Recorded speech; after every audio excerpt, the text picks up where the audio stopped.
اعوذ باللہ من الشیطان الرجیم بسم اللہ الرحمن الرحیم الحمد للہ رب العالمین والصلاة والسلام علی محمد وعلی آلہ الطیبین الطاہرین المعصومین واللعنۃ الدائمۃ علی اعدائہم اجمعین اما بعد فقد قال اللہ سبحانہ وتعالی فی کتابہ المجید بسم اللہ الرحمن الرحیم شہر رمضان الذی انزل فیہ القرآن ہدی للناس وبینات من الہدی والفرقان۔ محترم ناظرین کرام، قرآن مجید کے 90 پارے کا خلاصہ پیش خدمت ہے۔ قرآن مجید کے 90 پارے میں سورہ مبارکہ اعراف کی 88ویں آیت سے لے کر 206 آیت تک، یعنی سورہ مبارکہ اعراف کے اختتام تک یہ آیتیں 90 پارے میں شامل ہیں، اور اس کے علاوہ سورہ مبارکہ انفال کی 40 آیتیں 90 پارے میں شامل ہیں۔ اس پارے کی ابتدا ہو رہی ہے جناب شعیب کی قوم کے تذکرے سے، کہ جناب شعیب نے جب اپنی قوم کو دعوت الی الحق دی تو بجائے اس کے کہ وہ قوم جناب شعیب کی باتوں کو مانتی اور حق کے سامنے سر تسلیم خم ہو جاتی، الٹا جناب شعیب کو اور وہ افراد جو جناب شعیب پر ایمان لائے ان کو دھمکی دینے لگے اور کہنے لگے کہ یا تو ہمارے شہر سے باہر نکل جاؤ یا پھر ہمارے دین پر دوبارہ پلٹ آؤ۔ اس پر خداوند کریم نے کہا کہ پھر ہم نے جب بات حد سے زیادہ تجاوز کر گئی تو ان کو عذاب خدا نے گھیر لیا، جس کا تذکرہ ہوا۔ خداوند کریم نے اشار فرمایا فَأَخَذَتْهُمُ الرَّجْفَةُ فَأَصْبَحُوا فِي دَارِهِمْ جَاثِمِينَ، پس ایک شدید قسم کے زلزلے نے ان کو گھیر لیا، ان کو اپنی لپیٹ میں لے لیا، اور وہ اپنے گھروں میں اوندھے پڑے ہوئے مر گئے۔ اس کے بعد خداوند کریم نے قدرتی آفات کی حکمت اور فلسفہ بیان کیا۔ آیت نمبر 94 میں خداوند کریم نے ارشاد فرمایا کہ وَمَا أَرْسَلْنَا فِي قَرْيَةٍ مِّن نَّبِيٍّ إِلَّا أَخَذْنَا أَهْلَهَا بِالْبَأْسَاءِ وَالضَّرَّاءِ لَعَلَّهُمْ يَضَّرَّعُونَ، کہ ہم نے کسی بھی بستی میں کسی نبی کو نہیں بھیجا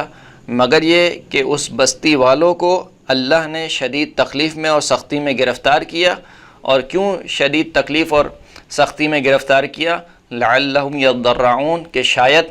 وہ اللہ کی بارگاہ میں گڑ گڑائیں اور توبہ کریں اور اللہ کی بارگاہ میں پلٹ آئیں۔ تو ایک حکمت خداوند کریم نے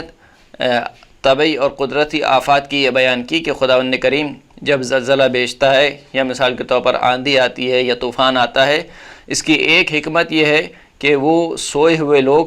جو خدا کی ہدایت سے دور ہو چکے ہیں ان کو جھنجھوڑا جائے اور ان کو دوبارہ بیدار کیا جائے اور خدا کی طرف دوبارہ ان کو متوجہ کیا جائے۔ پھر اس کے بعد خداوند کریم نے آیت نمبر 96 میں ایک آسان سا طریقہ بیان کیا کہ دیکھو اگر روئے زمین پر خیر و برکت چاہتے ہو تو اس کا بہت ہی آسان سا طریقہ ہے۔ وہ طریقہ کیا ہے؟ خداوند کریم نے ارشاد فرمایا کہ وَلَوْ أَنَّ أَهْلَ الْقُرَىٰ آمَنُوا وَاتَّقَوْا لَفَتَحْنَا عَلَيْهِمْ بَرَكَاتٍ مِّنَ السَّمَاءِ وَالْأَرْضِ وَلَكِنْ كَذَّبُوا فَأَخَذْنَاهُمْ بِمَا كَانُوا يَكْسِبُونَ، کہ اگر یہ بستی والے ایمان لے کر آتے اور اللہ کا تقوی اختیار کرتے تو ہم کیا کرتے؟ لَفَتَحْنَا عَلَيْهِمْ بَرَكَاتٍ مِّنَ السَّمَاءِ وَالْأَرْضِ، تو ہم زمین اور آسمان کے برکت کے دروازوں کو ان کے پر کھول دیتے۔ وَلَكِنْ كَذَّبُوا فَأَخَذْنَاهُمْ بِمَا كَانُوا يَكْسِبُونَ، لیکن انہوں نے ہماری تکذیب کی، پس جو انہوں نے کمایا تھا یعنی جو انہوں نے عمل انجام دیا تھا اس کے سبب ہم نے ان کو عذاب میں مبتلا کیا۔ تو خداوند کریم نے اس آیت میں بیان فرما دیا کہ دیکھو اگر خیر و برکت نہیں ہو رہی ہے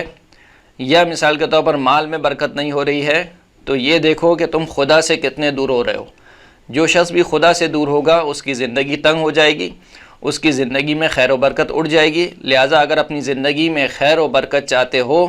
تو اللہ سے نزدیک رہو، اللہ کی رسی کو تھامے رکھو۔ اس کے بعد کی آیت میں تقریباً آیت نمبر 102 تک خداوند کریم نے اس بات کو بیان کیا کہ اللہ کی سنت یہ رہی ہے کہ جب بھی کسی قوم نے سرکشی کی اور حد سے زیادہ تجاوز کیا اور انبیاء کی باتوں کو ٹھکرا دیا، انبیاء کی باتوں کو نہیں مانا اور حق کے سامنے سر تسلیم خم نہیں ہوئے تو ہم نے اس قوم کو عذاب میں مبتلا کیا۔ پھر اس کے بعد آیات کا ایک طویل سلسلہ ہے، تقریباً آیت نمبر 103 سے لے کر آیت نمبر 174 تک، جس میں خداوند کریم نے جناب موسیٰ علیہ السلام اور فرعون کا تذکرہ کیا کہ جب فرعون کے دربار میں جناب موسیٰ اور جناب ہارون گئے اور ان کو دعوت دی حق کی طرف، تو فرعون کہنے لگا کہ اگر تم سچے ہو تو کوئی نشانی دکھاؤ۔ تو اس وقت دربار میں جناب موسیٰ نے 2 معجزے دکھائے۔ ایک عصا کا معجزہ دکھایا کہ عصا کو زمین پر پھینکا تو اژدہا بن گیا، اور دوسرا معجزہ ید بیضا کا تھا، یعنی نورانی ہاتھ کا۔ جب یہ معجزہ دیکھا تو کہا کہ تم تو مجھے جادوگر لگتے ہو، لہٰذا وہ پورا واقعہ ہوا کہ تمام جادوگروں کو بلایا اور کہا کہ میں تمہیں اچھا انعام دوں گا اور تم میرے مقربین میں سے ہوگے اگر تم نے موسیٰ پر فتح حاصل کر لی۔ پھر اس کے بعد ایک میدان سجا اور دونوں کے درمیان وقت مقرر ہوا کہ فلاں دن اور فلاں وقت پر جناب موسیٰ بھی اور جادوگر بھی حاضر ہوں گے، تمام جادوگروں کو جمع کیا گیا۔ پھر اس کے بعد پورا وہ واقعہ پیش آیا جو آپ سنتے رہتے ہیں کہ جادوگروں نے اپنی رسیاں پھینکیں، وہ سانپ دکھائی دیں، اور جناب موسیٰ نے اپنا عصا پھینکا، وہ اژدہا بنا، اس نے تمام کی تمام ان سانپوں کو، ان رسیوں کو نگل گیا۔ یہ معجزہ دیکھ کر وہ جو جادوگر تھے وہ فوراً سے سجدے میں گر گئے اور کہنے لگے کہ ہم رب العالمین پر ایمان لائے اور موسیٰ اور ہارون کے رب پر ایمان لائے فوراً سے۔ یہ سارا منظر دیکھ کر ایک مرتبہ فرعون سیخپا ہو گیا اور کہنے لگا کہ تم میری اجازت سے پہلے تم ایمان لے آئے۔ گویا فرعون یہ سمجھتا تھا کہ ایمان اس کی اجازت سے لایا جاتا ہے، لیکن وہ جادوگر تھے اور وہ سمجھ رہے تھے کہ ہم نے جو دکھایا ہے وہ جادو ہے، لیکن جناب موسیٰ نے جو دکھایا ہے وہ جادو نہیں ہے بلکہ اللہ کا معجزہ ہے۔ اس وجہ سے وہ فوراً سے ایمان لے آئے۔ فرعون نے کہا کہ تم نے جو ہے وہ میری مخالفت کی ہے، لہٰذا میں تمہارے ہاتھ کو اور تمہارے پیر کو مخالف سمت سے کاٹ دوں گا، یعنی مثال کے طور پر سیدھا ہاتھ تو الٹا پیر کاٹوں گا، یا الٹا ہاتھ تو سیدھا پیر کاٹوں گا۔ اور وہ جادوگر ایمان میں اتنے پکے تھے کہ کہا کہ نہیں، ہم تو ایمان لے کر آ چکے ہیں، اب تمہیں جو کرنا ہے کرو۔ پھر اس کے بعد کی آیت میں خداوند کریم نے تذکرہ کیا کہ کس طریقے سے جناب موسیٰ کی قوم کو خداوند کریم نے فرعون کے ظلم و ستم سے نجات دی، کہ وہ فرعون جو کہ ان کے بچوں کو ذبح کرتا تھا، ان کی عورتوں کی عصمت دری کرتا تھا، جناب موسیٰ کے ذریعے سے ان کی قوم کو نجات دی، یعنی بنی اسرائیل کو نجات دی گئی۔ اور پھر اس کے بعد کی آیت میں خداوند کریم نے بنی اسرائیل کی نافرمانیوں کا تذکرہ کیا اور ان فضل و کرم کا بھی تذکرہ کیا جو خداوند کریم بار بار بنی اسرائیل پر کرتا رہا، یہاں تک کہ یہ اتنی ڈھیٹ قوم تھی کہ خداوند کریم نے اس کو عذاب میں بھی مبتلا کیا۔ یعنی ایسا نہیں ہے کہ اس قوم کو خداوند کریم نے عذاب نہ دیا ہو، بلکہ عذاب میں بھی مبتلا کیا، لیکن پھر اس کے بعد جب عذاب سے ان کو نجات مل جاتی تھی تو پھر دوبارہ اپنے اسی ڈگر پر آ جاتے تھے۔ خداوند کریم 130 آیت میں ارشاد فرماتا ہے کہ وَلَقَدْ أَخَذْنَا آلَ فِرْعَوْنَ بِالسِّنِينَ وَنَقْصٍ مِّنَ الثَّمَرَاتِ لَعَلَّهُمْ يَذَّكَّرُونَ، کہ ہم نے فرعون کی قوم کو قحط کے ذریعے سے، یعنی بارش کے نہ ہونے کے ذریعے سے اور زراعت کے نہ اگنے کے ذریعے سے ان کو ہم نے عذاب میں مبتلا کیا، اور پھلوں کی کمی کے ذریعے سے ہم نے ان کو عذاب میں مبتلا کیا۔ اور یہ عذاب میں مبتلا ہم نے کیوں کیا؟ لعلہم یذکرون، کہ شاید وہ متذکر ہو جائیں، یعنی دوبارہ خداوند کریم کی بارگاہ میں پلٹ آئیں۔ یہاں تک کہ یہ قوم اتنی ڈھیٹ تھی کہ خداوند کریم نے ایک مرتبہ ان کو دوبارہ عذاب میں مبتلا کیا اور کہا کہ ہم نے اس قوم کی طرف طوفان کو بھیجا، ٹڈیوں کو بھیجا اور ایک کیڑے کو بھیجا اور مینڈک کی بارش کی ان کے اوپر اور خون کی بارش کی ان کے اوپر، کہ شاید یہ اللہ کی بارگاہ میں پلٹ آئیں۔ لیکن بنی اسرائیل کی قوم جو انتہائی ڈھیٹ ترین قوم تھی وہ اپنے ڈگر پر قائم رہی، اور اس نے بالآخر اللہ اور جناب موسیٰ کی ہدایت کو ٹھکرا دیا اور اپنے ڈگر پر، اپنے دین پر، جیسے کہ سامری کا واقعہ ملتا ہے، گوسالے کی کبھی پرستش کرنے لگے، کبھی جو ہے خدا کی نافرمانی کرنے لگے۔ اس کے بعد آیت نمبر 175 اور 176 میں خداوند کریم نے بنی اسرائیل کے قوم کے ایک شخص کا تذکرہ کیا ہے کہ جس کا نام روایت میں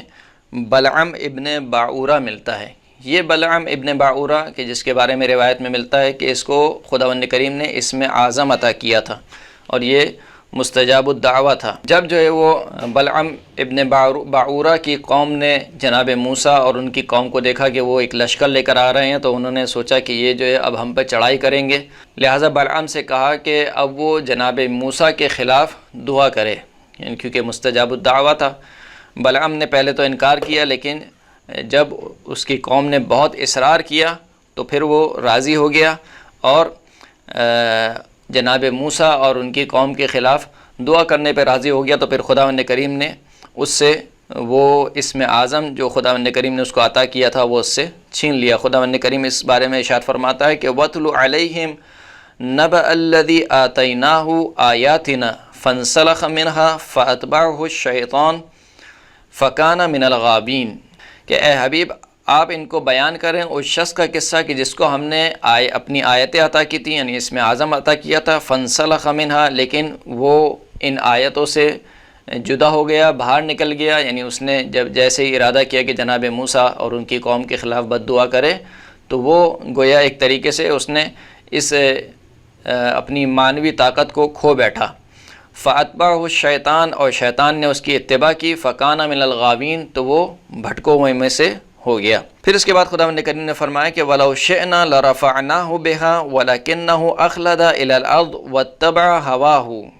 خداوند کریم فرماتا ہے کہ اگر ہم چاہتے تو اس کے درجات کو مزید بلند کر سکتے تھے، لیکن کیا کریں کہ وہ دنیاوی زندگی کی طرف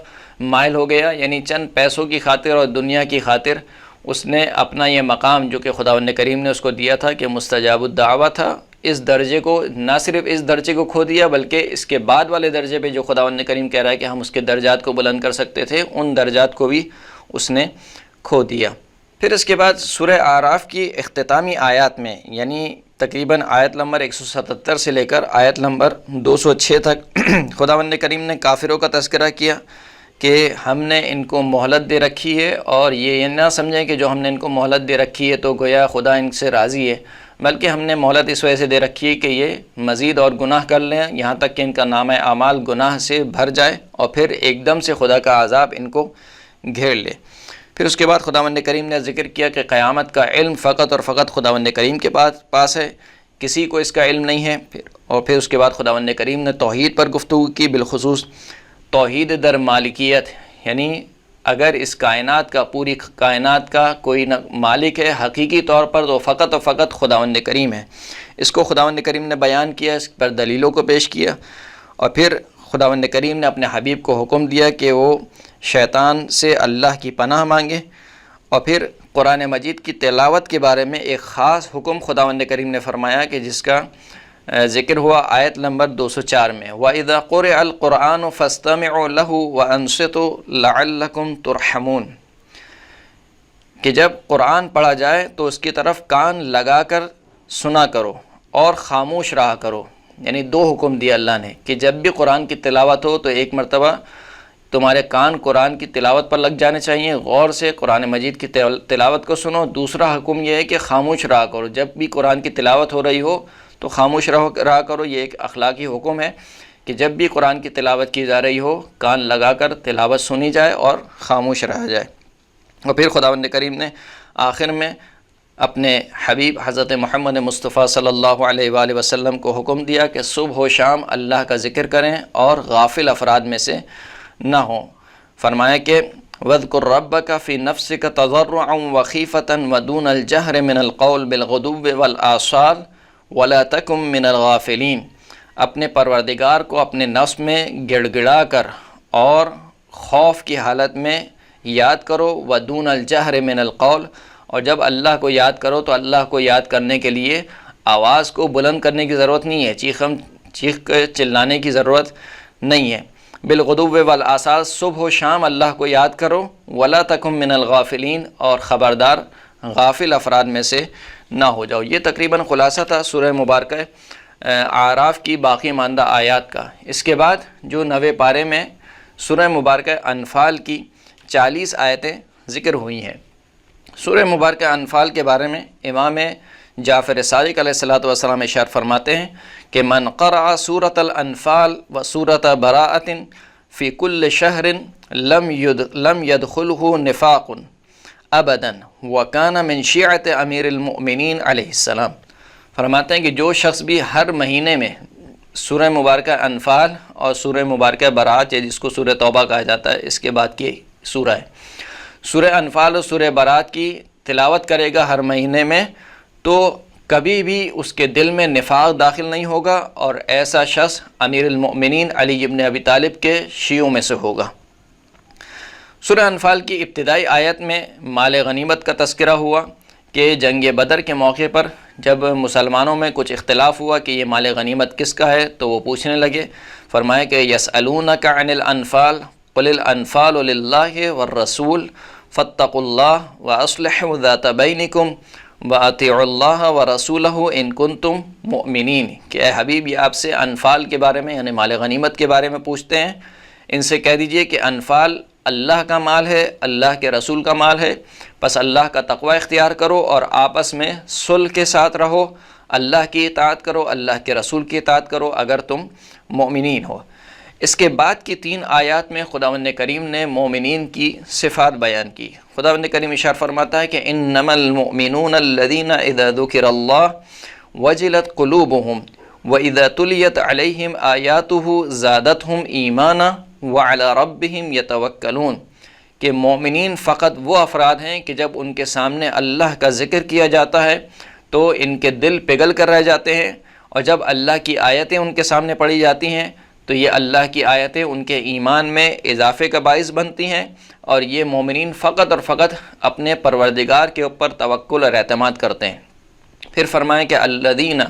یقیمون الصلاۃ ومما رزقناہم ینفقون مومنین فقط وہ ہیں کہ جو نماز کو قائم کرتے ہیں اور جو کچھ ہم نے ان کو دیا ہے اس میں سے اللہ کی راہ میں انفاق کرتے ہیں۔ اولئک هم المؤمنون حقا خداوند کریم کہہ رہا ہے کہ جن میں یہ صفات ہوں وہی حقیقی طور پر مومنین ہیں۔ لہم درجات عند ربہم ومغفرۃ ورزق کریم ان مومنین کے لیے ان کے پروردگار کے نزدیک درجات ہیں اور مغفرت ہے اور پاک و پاکیزہ رزق ہے۔ اس کے بعد آیت نمبر 5 سے لے کر آیت نمبر 19 تک تقریباً جنگ بدر کے سلسلے میں گفتگو ہوئی اور مسلمانوں کے حوصلوں کو بلند کیا گیا، مسلمانوں کو جنگ کی تشویق دلائی گئی اور ان کو حکم دیا گیا کہ وہ کسی قیمت پر بھی جنگ سے پشت کر کے نہیں بھاگیں گے اور آخری دم تک یعنی خون کے آخری قطرے تک میدان جنگ میں لڑتے رہیں گے۔ اور پھر اس کے بعد رسول اللہ صلی اللہ علیہ وآلہ وسلم کی اطاعت اور ان کی پیروی کرنے کا حکم دیا، اور اس بات کا تذکرہ ہوا کہ دیکھو اللہ اور رسول تمہیں جس چیز کی طرف دعوت دیتے ہیں وہ ایک حیات جاودانی ہے۔ ارشاد ہوا کہ یا ایھا الذین آمنوا استجیبوا للہ وللرسول وَإِذَا دَعَاكُمْ لِمَا يُحْيِيكُمْ وَاعْلَمُوا أَنَّ اللَّهَ يَحُولُ بَيْنَ الْمَرْءِ وَقَلْبِهِ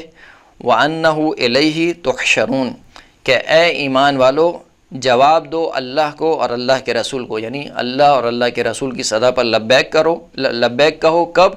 اذا دعاکم لما یحییکم جب وہ تمہیں دعوت دیں اس چیز کی طرف جو تمہیں زندگی دے، یعنی خداوند کریم نے فلسفے کو بدل دیا کہ اگر تمہیں جنگ کی طرف بلایا جا رہا ہے اور جنگ میں اگر تمہیں کوئی مثال کے طور پر کوئی قتل ہو جاتا ہے، اپنی جان سے ہاتھ دھو بیٹھتا ہے تو وہ یہ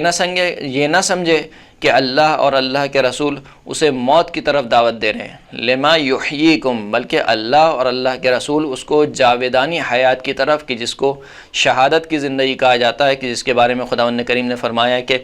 شہداء کو مردہ گمان مت کرو بلکہ وہ زندہ ہیں اور اللہ کے پاس سے رزق پا رہے ہیں۔ پھر خداوند کریم نے فرما دیا کہ وَاعْلَمُوا أَنَّ اللَّهَ يَحُولُ بَيْنَ الْمَرْءِ وَقَلْبِهِ جان لو کہ خداوند کریم انسان اور انسان کے دل کے درمیان کا حال جانتا ہے، وَأَنَّهُ إِلَيْهِ تُحْشَرُونَ اور تمہیں اللہ ہی کی طرف دوبارہ پلٹایا جائے گا۔ پھر اس کے بعد آیت نمبر 29 میں خداوند کریم نے تقوی کا فائدہ بیان کیا کہ دیکھو اگر تم تقوی اختیار کرو گے تو اس تقوی سے تمہیں کیا فائدہ حاصل ہوگا۔ فرمایا کہ یا ایھا الذین آمنوا ان تتقوا اللہ یجعل لکم فرقانا ویکفر عنکم سیئاتکم ویغفر لکم واللہ ذو الفضل العظیم اے ایمان والو اگر تم اللہ کا تقوی اختیار کرو گے تو خداوند کریم اپنی جانب سے تمہیں فرقان عطا کرے گا، یعنی فیصلہ کرنے والی چیز عطا کرے گا، اور تمہارے گناہوں کا کفران جبران کرے گا، یعنی تمہارے گناہوں کو بخش دے گا اور تمہاری مغفرت فرمائے گا، اور خداوند کریم عظیم فضل و کرم کرنے والا ہے۔ پھر اس کے بعد کی 2 آیات میں کفار و مشرکین کے ایک عجیب و غریب التجا کا تذکرہ ہوا، اور اس التجا کے جواب میں خداوند کریم نے جو جواب دیا اس کا تذکرہ ہوا۔ فرمایا کہ وَإِذْ قَالُوا اللَّهُمَّ إِنْ كَانَ هَذَا هُوَ الْحَقُّ مِنْ عِنْدِكَ فَأَمْطِرْ عَلَيْنَا حِجَارَةً مِنَ السَّمَاءِ أَوْ ائْتِنَا بِعَذَابٍ أَلِيمٍ وہ کہنے لگے کہ اے پروردگار، اگر یہ قرآن تیری جانب سے حق ہے تو بس ہمارے اوپر اپنی جانب سے پتھروں کی بارش برسا دے یا دردناک عذاب کو ہمارے پاس بھیج دے۔ اس کے جواب میں خداوند کریم نے ارشاد فرمایا کہ وَمَا كَانَ اللَّهُ لِيُعَذِّبَهُمْ وَأَنْتَ فِيهِمْ، کہ خداوند کریم ہرگز ان کو عذاب نہیں دے گا جبکہ آپ، یعنی حضرت محمد مصطفیٰ صلی اللہ علیہ وآلہ وسلم کے جن کی ذات گرامی رحمت للعالمین ہے، جب تک آپ کی ذات گرامی ان کے درمیان موجود ہے، آپ کی ذات کی وجہ سے خداوند کریم ان پر عذاب نہیں کرے گا، اور جب آپ چلے جائیں وَمَا كَانَ اللَّهُ مُعَذِّبَهُمْ وَهُمْ يَسْتَغْفِرُونَ، اور جب تک یہ استغفار کرتے رہیں گے خداوند کریم ان کو عذاب میں مبتلا نہیں کرے گا۔ اور آخر کی آیت میں خداوند کریم نے مشرکین کا تذکرہ کیا کہ ان کی جو عبادت ہے خانہ کعبہ کی جانب سوائے سیٹیاں بجانے کے اور تالیاں بجانے کے اور کچھ نہیں ہے، اور یہ کافر اللہ کی راہ میں مال خرچ نہیں کرتے بلکہ برعکس اللہ کی راہ سے روکنے کے لیے اپنے مال کو خرچ کرتے ہیں۔ جنگ بدر کی آیت ہے کہ جب جنگ بدر میں معلوم ہوا کہ رسول اللہ جو ہے وہ جنگ کی تیاری کر رہے ہیں تو